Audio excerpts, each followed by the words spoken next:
So to tell us a little bit more about the Florida Gators, we're going to welcome onto the show from Gators Online, Nick Delatorre. Nick, I appreciate you as always for joining us and helping us out here whenever Tennessee and Florida clash.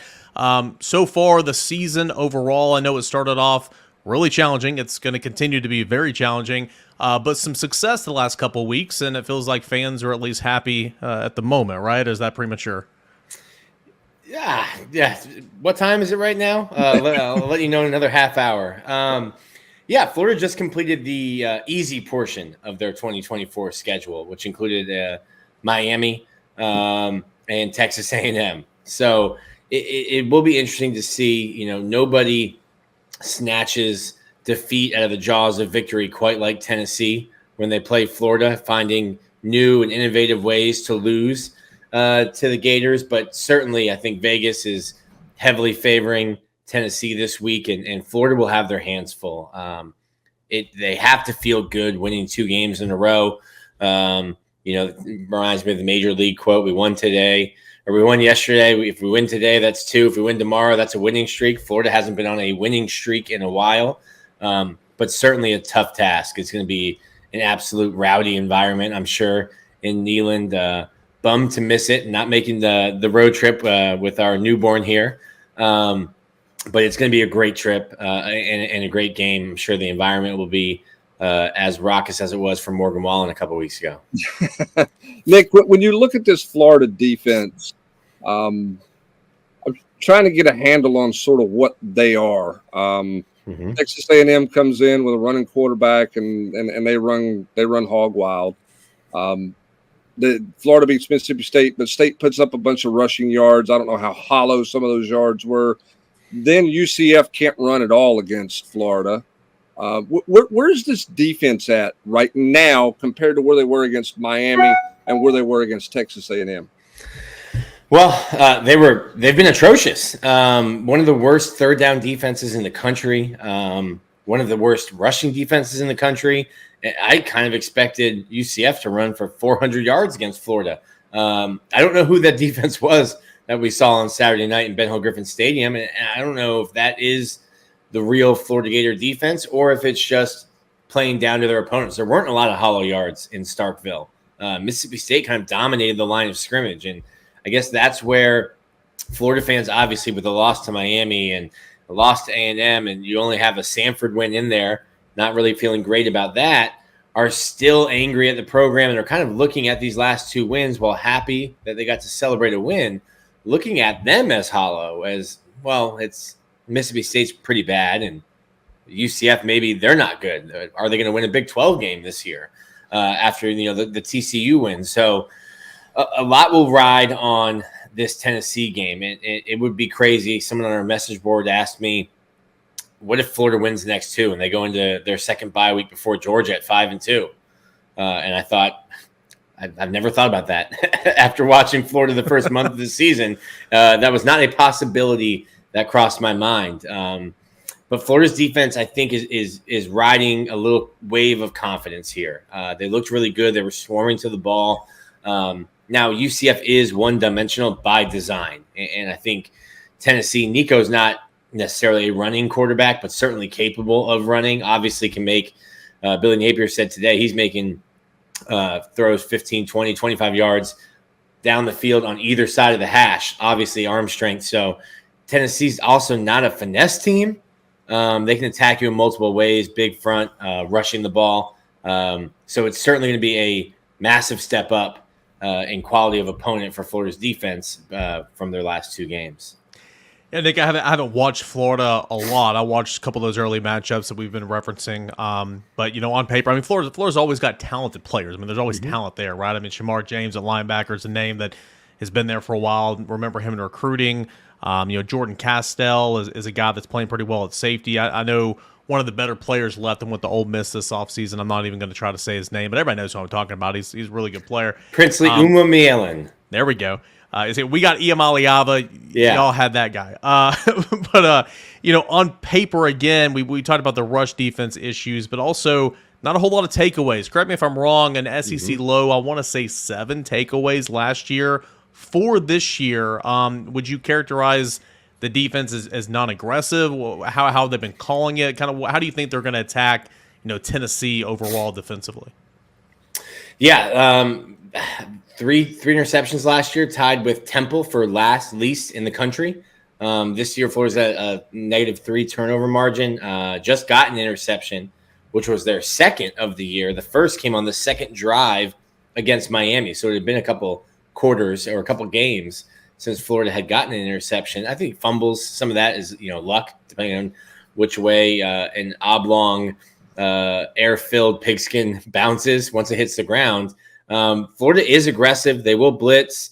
They really run like a 34. A lot of they bring pressure from the edge. We've seen them blitz the safeties and corners a little bit more.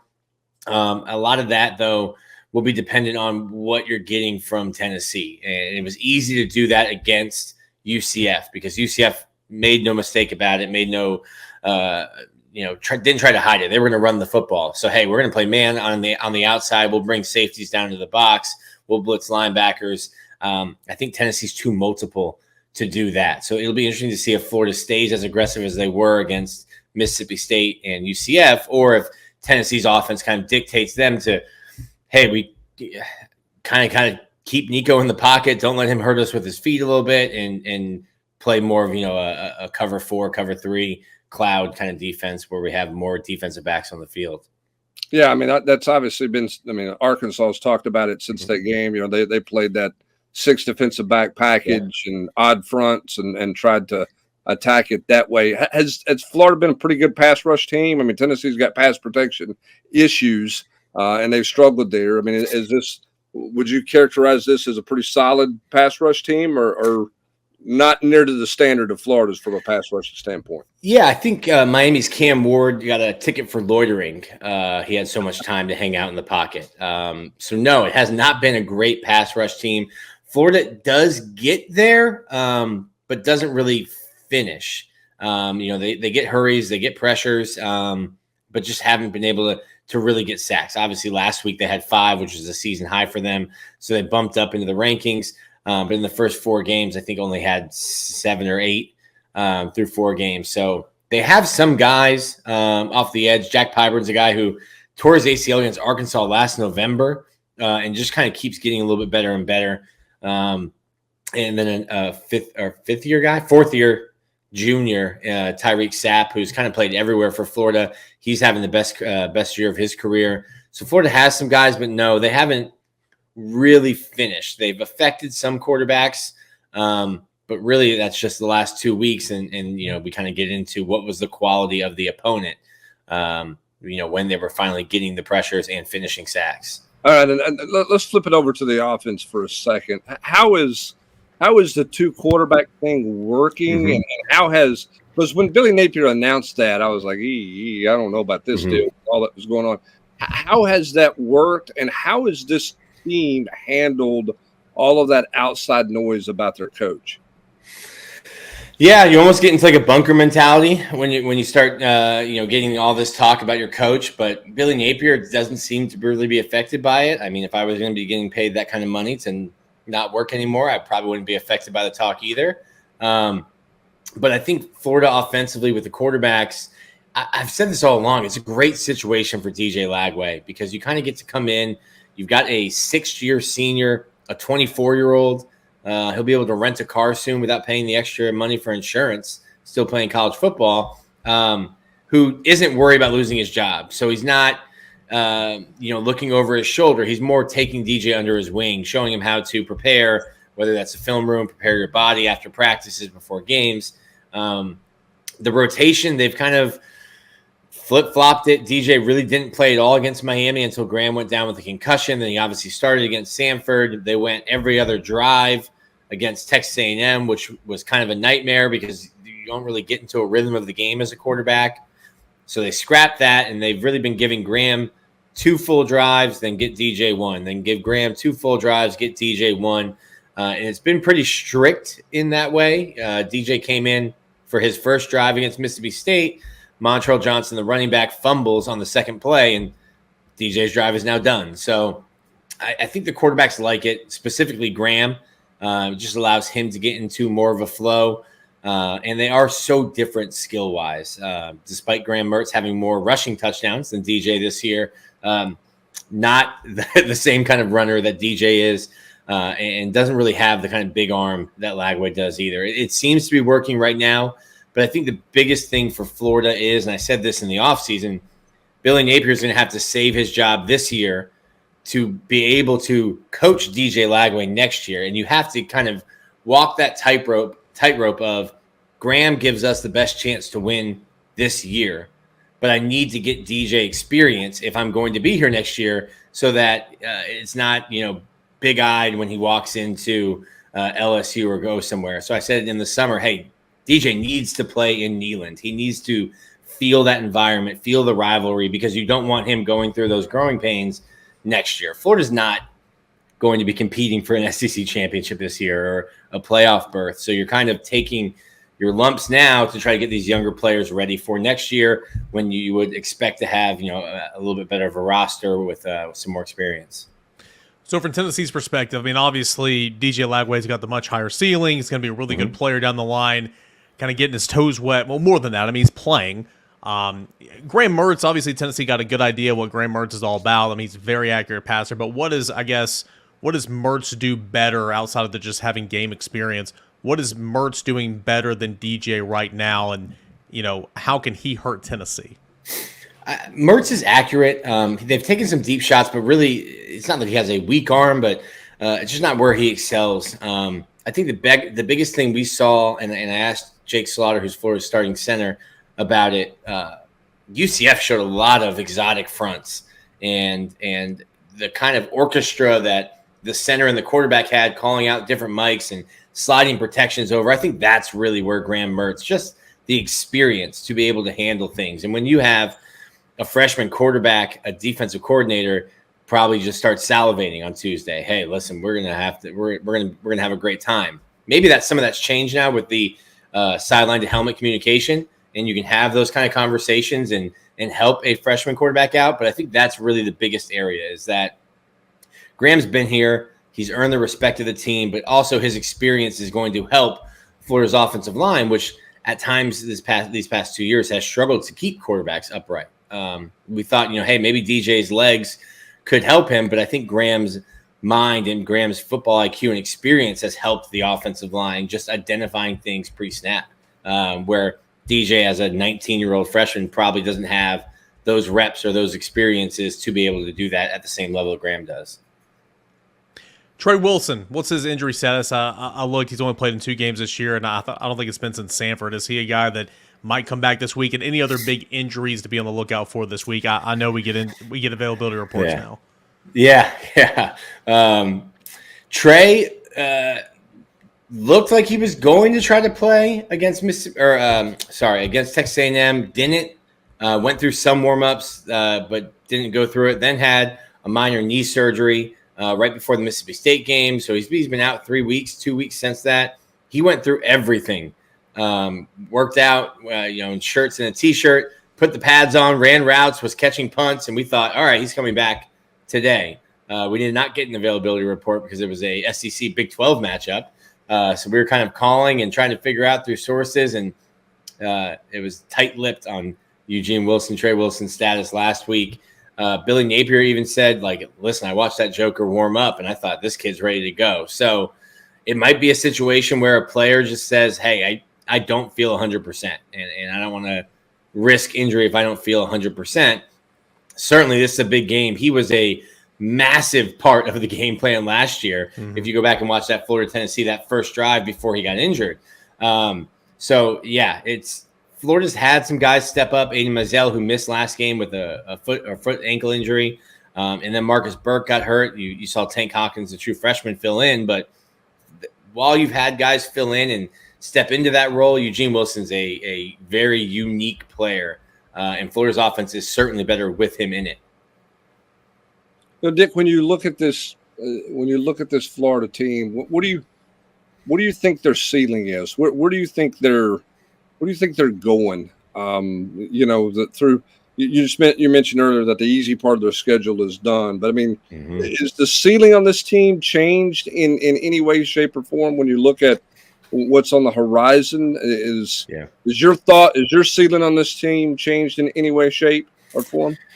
The last 2 weeks have not changed my ceiling. I think Florida 6-6. I mean, if you look at it, they're sitting at 3-2 right now. 6 wins you would need to beat Kentucky, LSU, Ole Miss, Florida State to finish the year.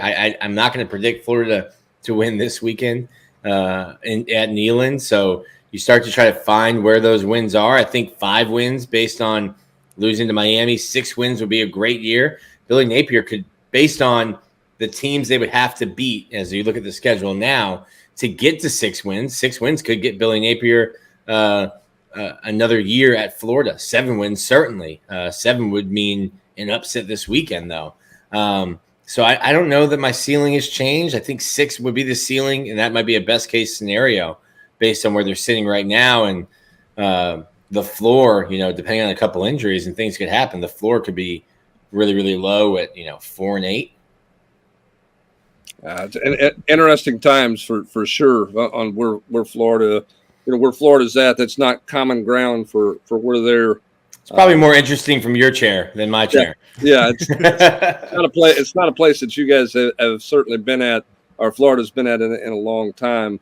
I am kind of impressed with the way Napier's handled all of it. Mm-hmm. I know you said earlier, big buyout and everything, but I mean, he hasn't seemed to snap at anything. I mean, it doesn't feel like he's quote lost this team. I mean, it's kind of a unique deal because I mean, the vultures have been circling on that thing for a month, and it doesn't seem like it's greatly affected this team to this point. We're in such a unique time now. UCF has had 3 players opt out, 2 before the game and 1 since. I just saw an Alabama defensive lineman opt out. Like, you're in a weird time where if you fire Billy Napier during the season, the portal opens for Florida. Those guys have 30 days. Billy, it's also, too, there's a lot of Florida fans, and you guys have probably seen this. They're coaching for the buyout. He wants that free money. I don't know that Billy Napier gets another SEC head coaching job. And these guys are not wired the way that you or I might be, and like, hey, what, $13 million to not show up to work? Yeah, sure, I'll take it. See ya, or actually, don't see you. You'll never hear from me again. These guys aren't wired that way. This is a dream job. Billy Napier didn't grow up a Florida fan, but being the head coach at Florida or a Tennessee is a dream job for these guys. And if you fail in the way that Billy Napier has failed and would have to continue failing to lose his job, you're not going to get this opportunity again. So they don't see it as, hey, if I just stink, I'll get a nice payday, because it's going to affect the rest of their career. So no, he's a very even-keeled guy, win or lose. I remember his first game, they beat top 5 ranked Utah, and he came in and was like, hey, don't put a crown on us at all. Like, we're not a very good football team. We're still building a program. So whether Florida wins or loses, much to the chagrin of a lot of fans who don't think that he shows enough fire, despite getting an unsportsmanlike penalty last week for arguing a call, he kind of just, is steady Eddie and just stays, whether they're winning or losing, kind of just stays even keel. So it's not surprising to me. We asked some of the guys about it, and they said that he's almost even been a little bit looser inside the building in the recent weeks, despite how much outside noise and pressure there is. Nick, I got one more on just the personnel and the offense in general. Looking at running backs, obviously Trevor Etienne left, went to Georgia. Montrell Johnson, who led Florida in rushing a season ago, he's back. He's a name that's been there quite some time. We know him. How has he performed so far this season? That run game for Florida with flipping quarterbacks back and forth, and who's kind of that that Robin to the Batman of Johnson? Is it Trayon Webb? Is it Jacoby Jackson? Jackson's got 3 touchdowns, so I would assume it's him, but maybe it's Trayon Webb. What's that run game look like so far for Florida with everything going on with the 2 quarterbacks? Well, Trayon Webb and freshman KD Daniels both missed the game last week, which gave an opportunity to Jaden Ball. Jaden Ball kind of exploded during the spring game. I think he had like 13 carries, looked really good. The biggest thing for me, though, is, and you guys probably deal with this whenever you get a 4-star running back in. Well, why isn't he playing? Well, in high school, Jaden Ball was a Wildcat quarterback. He played defensive back and played receiver and running back. So he's been asked to block SEC offensive linemen as much as me, Eric, and Brent have combined. 0. And to me, it was really impressive. With UCF, they were really multiple fronts, brought pressure from a bunch of different angles, and Jaden Ball picked up blitzes and was really key in pass protection. And I think that's the kind of step that freshmen need to take, learning not just how to block, but who to block. And as I see Jaden doing that, I think he might end up taking more of those reps. We're not really sure what Trayon Webb's status will be. He got injured last Wednesday at practice. It was a late scratch for Florida. But I think he would be the number 2, the Batman, or the Robin to Johnson's Batman. Jacoby Jackson isn't getting the kind of reps that everyone else is, just a magnet for the end zone. Just really, I think he had 6 carries last game and scored a touchdown. I think he had 5 carries at Mississippi State, scored a touchdown.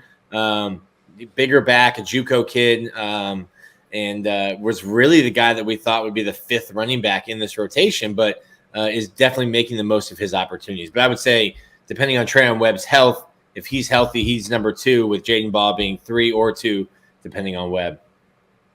Tennessee and Florida, going to be a massive showdown at Neyland Stadium come Saturday nights. And for the Florida perspective, for any Volquest.com subscribers that want to check out what's going on with Florida, Nick, what do you guys got coming up this week over at Gators Online? We'll have a bunch of stuff. No coaching search yet, so we'll just be previewing a football game. It's been a weird season for us, so we'll have injury stuff on Wednesday. There's a ton of stuff, like you mentioned, with Eugene Wilson, Trayon Webb to look at. And then some player features on some guys who have stepped up these past 2 weeks and are filling new roles and really helping Florida win these past 2 games, and maybe some rivalry history. If there's not much to look forward to Saturday, maybe give some Florida fans some history to look back on and feel good about before the kickoff at 7 o'clock from Neyland. Nick De La Torre, man, appreciate it as always. Thanks so much for the time. Have a good one, guys. Thanks, Nick.